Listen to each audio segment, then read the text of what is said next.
the rights of citizens, the future of the internet. So I'd like to welcome to the TED stage the man behind those revelations, Ed Snowden.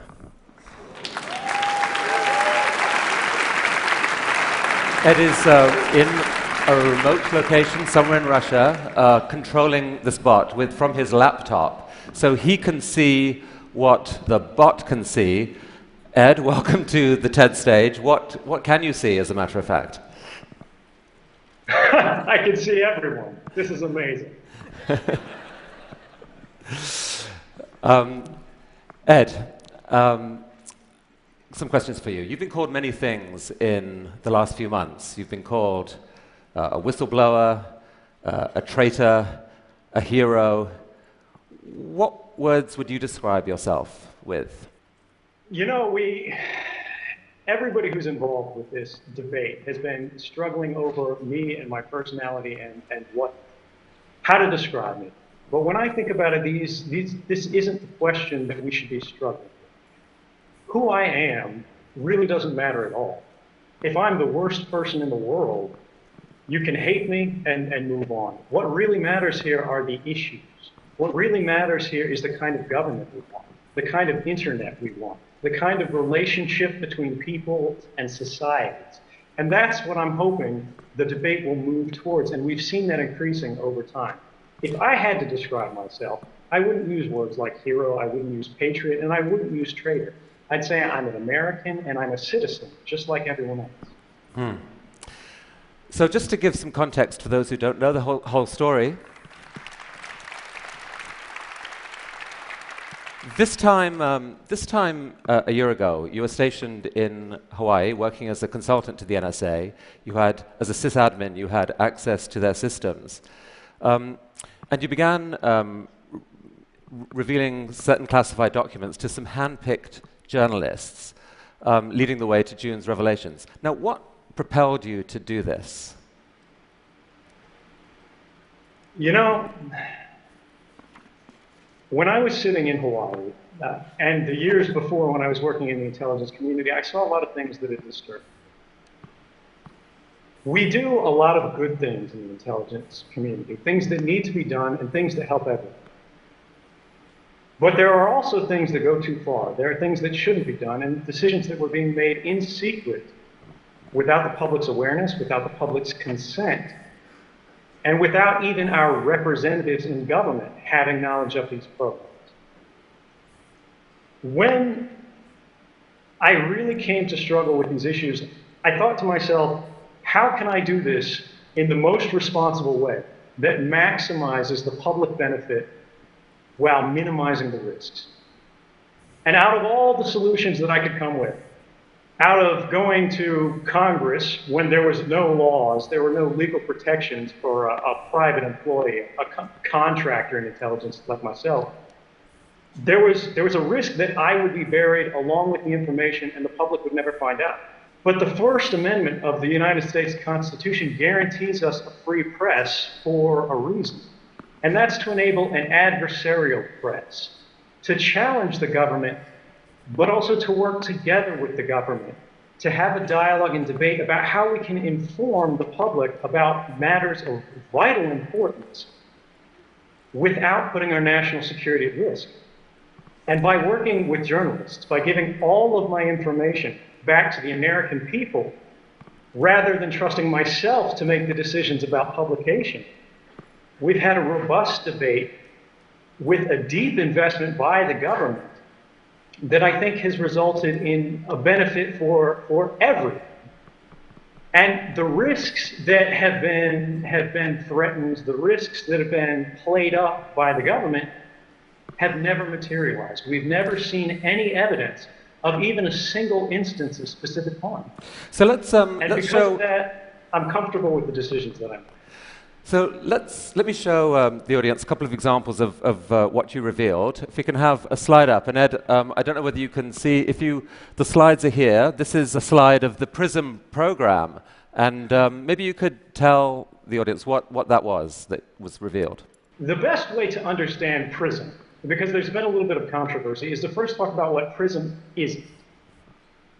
much of the debate in the US has been about metadata. They've said it's just metadata, it's just metadata, and they're talking about a specific legal authority called Section 215 of the Patriot Act. That allows sort of warrantless wiretapping, mass surveillance of the entire country's sort of phone records, things like that. Who you're talking to, when you're talking to them, where you travel, these are all metadata events. PRISM is about content. It's a program through which the government could compel corporate America. It could sort of deputize corporate America to do its dirty work for the NSA. And even though some of these companies did resist, even though some of them, I believe Yahoo was one of them, challenged them in court, they all lost because it was never tried by an open court. They were only tried by a secret court. And something that we've seen, something about the PRISM program that's very concerning me is there's been a talking point in the US government where they've said 15 federal judges have reviewed these programs and found them to be lawful. But what they don't tell you is those are secret judges in a secret court based on secret interpretations of law that's considered 34,000 warrant requests over 33 years, and in 33 years only rejected 11 government requests. These aren't the people that we want deciding what the role of corporate America in a free and open internet should be. Now this slide that we're showing here shows the dates in which different technology companies, internet companies, are alleged to have joined the program and where data collection began from them.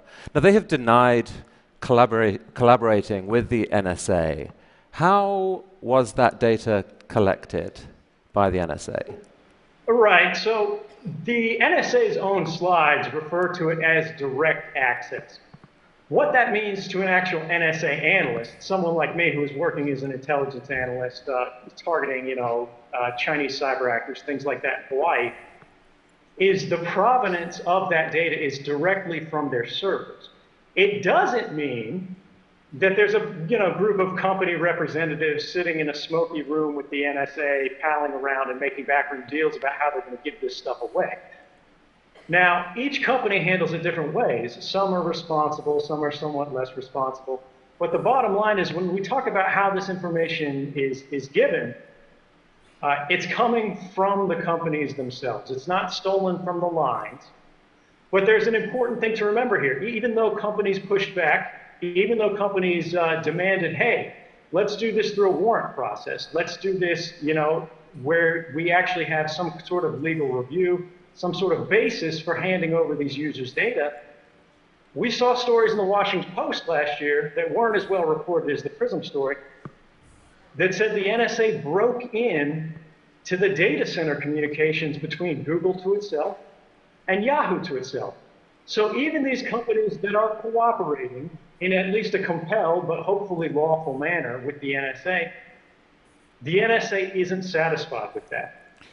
And because of that, we need our companies to work very hard to guarantee that they're going to represent the interests of the user and also advocate for the rights of the users. And I think over the last year, we've seen the companies that are named on the PRISM slides take great strides to do that, and I encourage them to continue. What more should they do? The biggest thing that an internet company in America can do today, right now, without consulting with lawyers to protect the rights of users worldwide, is to enable SSL or TLS, sort of encryption, web encryption on every page that you visit. The reason this matters is today, if you go to look at a copy of 1984 on Amazon.com, the NSA can see a record of that. The Russian intelligence service can see a record of that. The Chinese service can see a record of that. The French service, the German service, the services of Andorra, they can all see it because it's unencrypted. The world's library is Amazon.com. But not only do they not support encryption by default, you cannot choose to use encryption when browsing through books. This is something that we need to change, not just for Amazon. I don't mean to single them out, but they're a great example. All companies need to move to an encrypted browsing habit by default for all users who haven't taken any action or picked any special methods on their own. That'll increase the privacy and the rights that people enjoy worldwide. Ed, come with me to this part of the stage. I want to show you the next slide here. This is a program called Boundless Informant. What is that? So I've got to give credit to the NSA for using appropriate names on this. This is one of my favorite NSA cryptonyms. Boundless Informant is a program that the NSA hid from Congress. The NSA was previously asked by Congress, was there any ability that they had to even give a rough ballpark estimate of the amount of American communications that were being intercepted? They said no. They said we don't track those stats, and we can't track those stats. We can't tell you how many communications we're intercepting around the world, because to tell you that would be to invade your privacy. Now, I really appreciate that sentiment from them, but the reality when you look at this slide is not only do they have the capability already exists. It's already in place.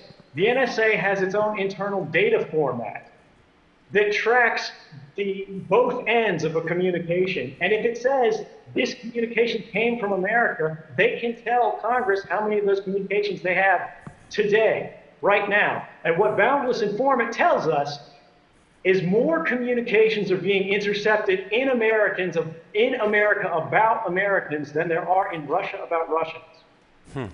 I'm not sure that's what an intelligence agency should be aiming for.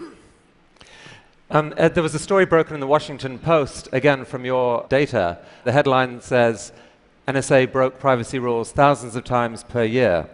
Tell us about that. We also heard in congressional testimony last year, it was an amazing thing for someone like me who came from the NSA and who's seen the actual internal documents, knows what's in them, to see officials testifying under oath that there have been no abuses, that there have been no violations of the NSA's rules, when we knew this story was coming. But what's especially interesting about this, about the fact that the NSA has violated their own rules, their own laws, thousands of times in a single year, including one event by itself, one event out of those 2,776, that affected more than 3,000 people. In another event, they intercepted all the calls in Washington, D.C. by accident.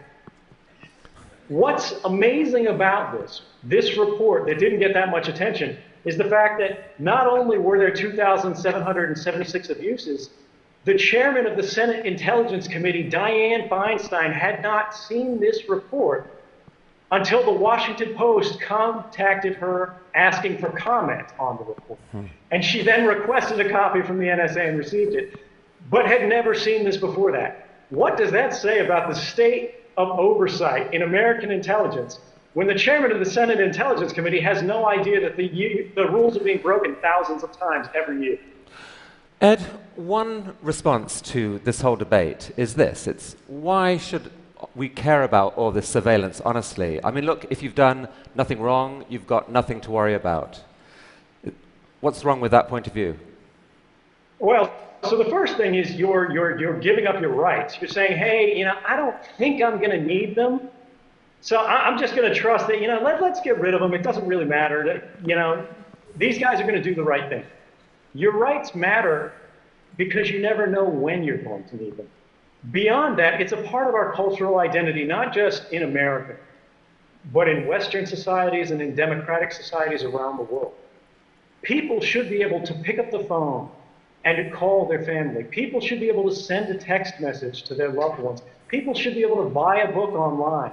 They should be able to travel by train. They should be able to buy an airline ticket without wondering about how these events are going to look to an agent of the government, possibly not even your government, years in the future. How they're going to be misinterpreted and what they're going to think your intentions are. We have a right to privacy. We require warrants to be based on probable cause or some kind of individualized suspicion because we recognize that trusting anybody, any government authority, with the entirety of human communications in secret and without oversight is simply too great a temptation to be ignored. Some people are furious at what you've done. I heard a quote recently from Dick Cheney, who said that Julian Assange was a flea bite. Edward Snowden is the lion that bit the head off the dog.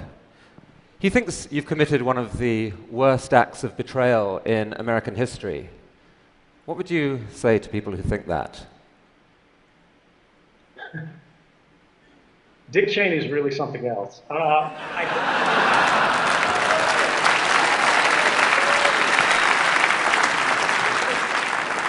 Thank you. I think it's amazing because at the time, Julian Assange was doing some of his greatest work. Dick Cheney was saying he was going to end governments worldwide. The skies were going to ignite and the seas were going to boil off. And now he's saying it's a flea bite.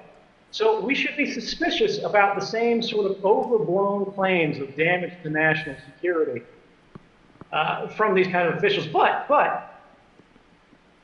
let's assume that these people really believe this. I would argue that they have kind of a narrow conception of national security. The prerogatives of people like Dick Cheney do not keep the nation safe. The public interest is not always the same as the national interest. Going to war with people who are not our enemy in places that are not a threat doesn't make us safe. And that applies whether it's in Iraq or on the internet. The internet is not the enemy. Our economy is not the enemy. American businesses, Chinese businesses, and any other company out there is a part of our society. It's a part of our interconnected world. There are ties of fraternity that bond us together. And if we destroy these bonds by undermining the standards, the security, the manner of behavior that nations and citizens all around the world expect us to abide by. But it's alleged that you've stolen 1.7 million documents. It seems only a few hundred of them have been shared with journalists so far. Are there more revelations to come? There are absolutely more revelations to come. I don't think there's any question that some of the most important reporting to be done is yet to come. Well, let me come here, because I want to ask you about this particular revelation. Come and take a look at this. I mean, this is a story which I think for a lot of the techies in this room is the single most shocking thing that they have heard in the last few months. It's about a program called Bull Run. Could you explain what that is? So Bull Run, and this is again where we've got to thank the NSA for their candor. This is a program named after a Civil War battle. The British counterpart is called Edgehill, which is a UK Civil War battle. And the reason that I believe they're named this way is because they target our own infrastructure. They're programs through which the NSA intentionally misleads corporate partners.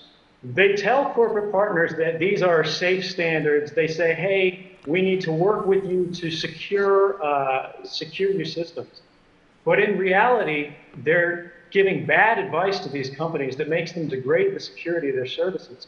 They're building in back doors that not only the NSA can exploit, but anyone else who has time and money to research and find it can then use to let themselves into the world's communications. And this is really dangerous because if we lose a single standard, if we lose the trust of something like SSL, which was specifically targeted by the Bull Run program, we will live in a less safe world overall. We won't be able to access our banks, and we won't be able to access commerce without worrying about people monitoring those communications and subverting them for their own.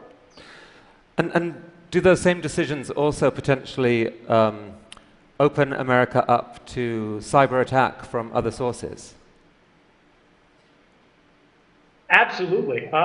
One of the problems, one of sort of the dangerous legacies that we've seen in the post-9/11 era is that the NSA has traditionally worn two hats. They've been in charge of offensive operations, that is hacking, but they've also been in charge of defensive operations. And traditionally, they've always prioritized defense over offense, based on the principle that American secrets are simply worth more.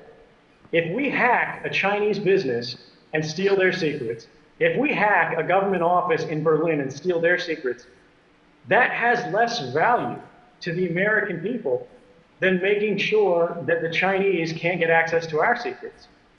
So by reducing the security of our communications, they're not only putting the world at risk, they're putting America at risk in a fundamental way, because intellectual property is the basis, the foundation of our economy. And if we put that at risk through weak security, we're going to be paying for it for years. But they've made a calculation that it was worth doing this as part of America's defense against terrorism. Surely that makes it a price worth paying. Well, when you look at the results of these programs stopping terrorism, you'll see that that's unfounded. And you don't have to take my word for it, because we've had the first open court, the first federal court that's reviewed this outside of sort of the secrecy arrangement, called these programs Orwellian and likely unconstitutional. The Congress, who has access to be briefed on these things and now has the desire to be, has produced bills to reform it. And 2 independent White House panels who reviewed all of the classified evidence said these programs have never stopped a single terrorist attack that was imminent in the United States. So is it really terrorism that we're stopping? Do these programs have any value at all? I say no, and all 3 branches of the American government say no as well. I mean, do you think there's a deeper motivation for them than the war against terrorism? I'm sorry, I couldn't hear you. Say again? Sorry, do you think there's a deeper motivation for them other than the war against terrorism? Yeah, the bottom line is that terrorism has always been what we in the intelligence world would call a cover for action. Terrorism is something that provokes an emotional response that allows people to rationalize authorizing powers and programs that they wouldn't give otherwise. The Bull Run and Edge Hill type programs, the NSA asked for these authorities back in the 1990s. They asked the FBI to go to Congress and make the case. The FBI went to Congress and did make the case. But Congress and the American people said no. They said it's not worth the risk to our economy. They said it's worth too much damage to our society to justify the gains. But what we saw is in the post-9/11 era, they used secrecy and they used the justification of terrorism to start these programs in secret without asking Congress, without asking the American people. And it's that kind of government behind closed doors that we need to guard ourselves against, because it makes us less safe and it offers no value. Okay, come with me here for a sec, because I've got a more personal question for you. Speaking of terror, most people would find the situation you're in right now in Russia pretty terrifying. You obviously, you heard what happened, what the treatment that Bradley Manning got, Chelsea Manning as now is. And there was a story in BuzzFeed saying that there are people in the intelligence community who want you dead. How are you coping with this? How are you coping with the fear? It's no mystery that there are governments out there that want to see me dead. I've made clear again and again and again that I go to sleep every morning thinking about what I can do for the American people. I don't want to harm my government. I want to help my government. But the fact that they are willing to completely ignore due process, they're willing to declare guilt without ever seeing a trial, these are things that we need to work against as a society and say, hey, this is not appropriate. We shouldn't be threatening dissidents. We shouldn't be criminalizing journalists. And whatever part I can do to see that end, I'm happy to do despite the risks. So I'd actually like to get some feedback from the audience here, because I know there's widely differing reactions to Edward Snowden. Suppose you had the following 2 choices, right? You could view what he did as fundamentally a reckless act that has endangered America, or you viewed it as fundamentally a heroic act that will work towards America and the world's long-term good. Those are the two choices I'll give you. I'm curious to see who's willing to vote with the first of those, that this was a reckless act. There are some hands going up, some hands going up. It's hard to put your hand up when the man is standing right here, but I see them. I can see you. And who goes with the second choice, the fundamentally heroic act? And I think it's true to say that there are a lot of people who didn't show a hand, and I think are still thinking this through. Because it seems to me, Ed, that the debate around you doesn't split along traditional political lines. It's not left to right. It's not really about pro-government, libertarian, or not just that. Part of it is almost a generational issue. You're part of a generation that grew up with the internet, and it seems as if you become offended at almost a visceral level when you see something done that you think will harm the internet. I mean, is there some truth to that? It is. You know, I think it's very true. This is not a left or right issue. You know, our basic freedoms, and when I say our, I don't just mean Americans, I mean people around the world. It's not a partisan issue. These are things that all people believe in. And it's up to all of us to protect them. And to people who have seen and enjoyed a free and open internet, it's up to us to preserve that liberty for the next generation to enjoy. And if we don't change things, if we don't stand up to make the changes we need to do to keep the internet safe, not just for us, but for everyone, we're going to lose that. And that would be a tremendous loss, not just for us, but for the world. Well, I have heard similar language recently from the founder of the World Wide Web, who I actually think is with us, Sir Tim Berners-Lee. Tim, would you like to come up and say, do we have a microphone for Tim? Tim, good to see you. Come up there. Which camp are you in, by the way? Traitor, hero? I have a theory on this. I've given much longer answers to that question, but hero, if I have to make the choice between the two. And Ed, I think you've read the proposal that Sir Tim's talked about a new Magna Carta to take back the internet. Is that something that makes sense? Absolutely. I mean, my generation, I grew up not just thinking about the internet, but I grew up in the internet. And although I never expected to have the chance to defend it in such a direct and practical manner, and to sort of embody it in this unusual, almost avatar manner, I think there's something poetic about the fact that one of the sons of the internet has actually become close to the internet as a result of their political expression. And I believe that a Magna Carta for the internet is exactly what we need. We need to encode our values, not just in writing, but in the structure of the internet. And it's something that I invite everyone in the audience, not just here in Vancouver, but around the world, to join and participate in. Do you have a question for Ed? Well, it's the two questions, a general question. Ed, can you still hear us? Yes, I can hear you. Yeah. Okay. Oh, he's back. Somebody, the wiretap on your line got interfered with it for a moment. It's a little bit of an NSA problem. So from the 25 years, sort of stepping back and thinking, what would you think would be the best that we could achieve from all the discussions that we have about the web we want? You know, when we think about in terms of how far we can go, I think that's a question that's really only limited by what we're willing to put into it.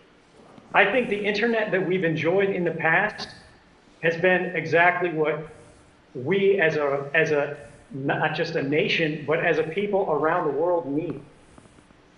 And by cooperating, by engaging not just the technical parts of society, but as you said, the users, the people around the world who contribute through the internet, through social media, who just check the weather, who rely on it every day as a part of their life, to champion that.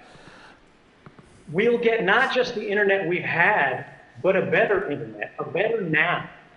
something that we can use to build a future that'll be better not just than what we hoped for, but anything that we could have imagined. It's 30 years ago that TED was founded, 1984. A lot of the conversation since then has been along the lines that actually George Orwell got it wrong. It's not Big Brother watching us. We, through the power of the web and transparency, are now watching Big Brother. Your revelations kind of drove a stake through the heart of that rather optimistic view. But you still believe there's a way of doing something about that. And you do too. Right. So there is an argument to be made that the powers of Big Brother have increased enormously. There was a recent legal article at Yale that established something called the Bankston-Soltani principle, which is that our expectation of privacy is violated when the capabilities of government surveillance have become cheaper by an order of magnitude. And each time that occurs, we need to revisit and rebalance our privacy problem.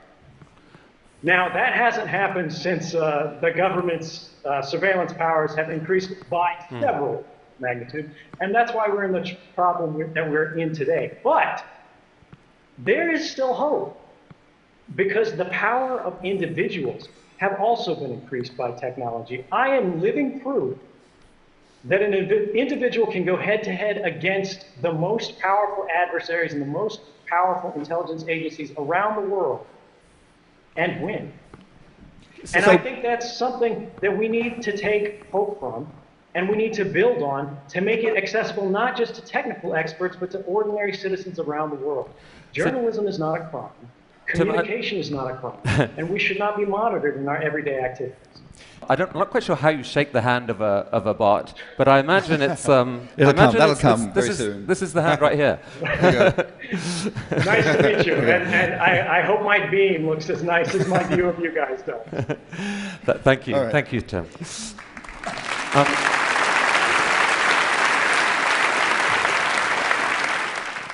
I mean, the New York Times recently called for an amnesty for you. Would you welcome the chance to come back to America? Absolutely. I mean, there's really no question. The principles that have been the foundation of this project have been the public interest and the principles that underlie the journalistic establishment in the United States and around the world. And I think if the press is now saying, we support this, this is something that needed to happen, that's a powerful argument, but it's not the final argument. And I think that's something that the public should decide. But at the same time, the government has hinted that they want some kind of deal, that they want me to sort of compromise the journalists with which I've been working to come back. And I want to make it very clear that I did not do this to be safe. I did this to do what was right. And I'm not going to stop my work in the public interest just to benefit myself. Well, in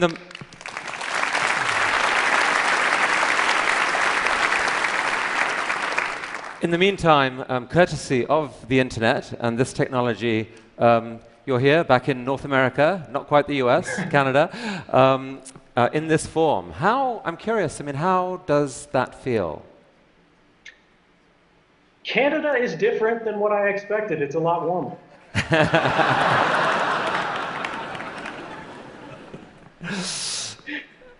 The mission is ideas worth spreading. If you could encapsulate it in a single idea, what is your idea worth spreading right now at this moment? I would say the last year has been a reminder that democracy may die behind closed doors, but we as individuals are born behind those same closed doors. And we don't have to give up our privacy to have good government. We don't have to give up our liberty to have security. And I think by working together, we can have both open government and private lives. And I look forward to working with everyone around the world to seeing that happen. Thank you very much. Ed, thank you.